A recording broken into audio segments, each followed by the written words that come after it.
So, good morning guys mga kalingap. Muli po tayong nagbabalik para sa panibagong topic, panibagong updates. Ayan, grabe, habang tumatagal nga po guys mga kalingap, yung real talk po ni Aling Hansel, talagang habang tumatagal nabibigyan po ng linaw kung gaano nga ba katotoo yung kanyang mga real talk. At tayo po bilang nagmamalasakit sa community ng kalingap, gusto lamang po nating ipaalam kay Aling Hansel na yung kanyang real talk, yung kanyang mga pahayag ay nagpapatunay na ang kanyang anak na si Viancy at si Dr. Love, si Mang Iking ay pinatutunayan lamang po ni Aling Hansel na sila ay sinungaling. Yan po yung sagot, yung katotohanan sa mga real talk po ni Aling Hansel. At syempre, bigyan din po natin ng linaw yung kaisipan po ni Aling Hansel na bago po sana kayo magsalita ng kung ano-ano, bago po kayo magkukuda, alamin nyo po muna yung punot dulo, yung katotohanan bago nyo po bitawan. At nang sa ganun nga po, yung inyong mga real talk, yung inyong mga pahayag, hindi po lalabas na kahiya-hiya, diba? At syempre din po, hindi po masupalpalan ng katotohanan. Kasi yan po yung hirap po sa atin kapag nakatungtong na sa ibabaw ng kalabaw,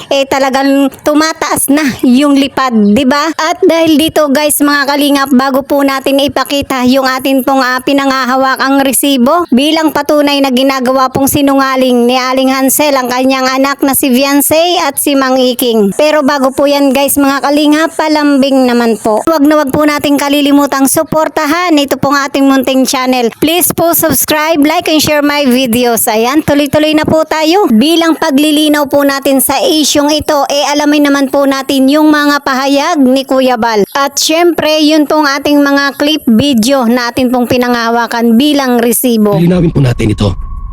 Totoo ba na hindi lumapit ang Batalero family sa Kalingap? Totoo ba na hindi sila humingi ng tulong? So para mapatunayan po natin,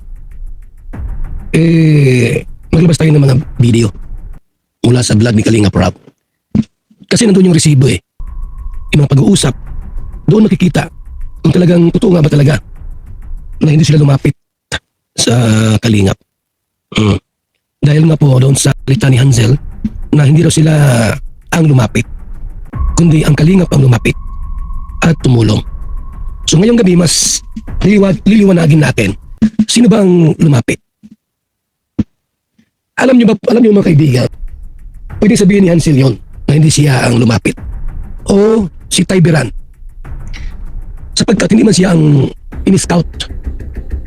Ang in-scout dito ay si Viancy, si Tikyo. Kaya malakas ang loob niyang sabihin na hindi sila ang lumapit. Hindi siya ang lumapit. Pero may mga video po na nagpapahayag na ang nag-request kay Kalingap Rob at nagdarasal itong anak, itong si Viancy, mga kaibigan.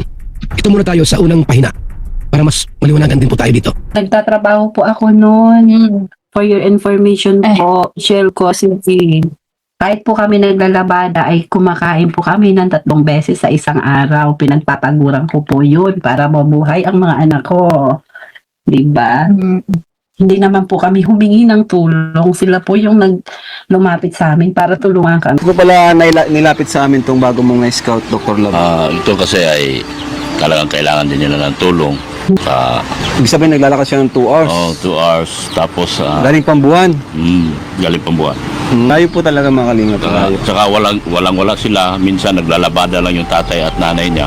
Tumatanggap silang labada dahil yung tatay niya paralyzed. Yung likod, hindi may sakit sa buto. Pangalawa, wala din talaga akong sapat na pantulong. Kaya inilapit ko sa iyo ito, Kuya Rab, kasi ikaw lang ang may pwedeng tumulong sa kanila. Ano pangalan? Viancy. Na Viancy. At alamin po natin kung ano po yung pwede nating may tulong sa kanya. So, tara mga Kalingap, samahan niyo po kami. Kaya po gusto ko pong matulungan ko sila. Papasalamat nga po ako kay Doc Love at nilapit po ako sa inyo. Inilapit ko sa iyo ito, Kuya Rab, kasi ikaw lang ang may pwedeng tumulong sa kanila. Kaya po gusto ko pong matulungan ko sila. Papasalamat nga po ako kay Doc Love at nilapit po ako sa inyo. Kaya po gusto ko pong matulungan ko sila. Papasalamat nga po ako kay Doc Love at nilapit po ako sa inyo. Ayan, grabe. Swak na swak yung katotohanan. O, di ba? Talagang napakaliwanag nga po guys mga kalingap na ang lumapit kay Kalingap Rab ay si Mang Iking, si Dr. Love. At syempre, nagpapasalamat po si Viancy kay Mang Iking dahil sa inilapit po ni Mang Iking si Viancy kay Kalingap Rab para tulungan. O, di ba? Napakaliwanag pa sa sikat ng araw yung katotohanan. Ano kaya sa tingin nyo guys mga kalingap yung masasabi pa ni Aling Hansel sa mga katotohanan ito? So ibig sabihin po nito guys mga kalingap sino ngayon ang masasabi po nating sinungaling? Ayan, kung kayo po ay may opinion, i-comment nyo lang po yan dito sa ating comment section. Ibang utak nila. Yung mga tutulong ang siyang mali. Pinatulpo nga ako, pambirang buhay yan. Wala akong ginawa. Pinatulpo ako. Ha?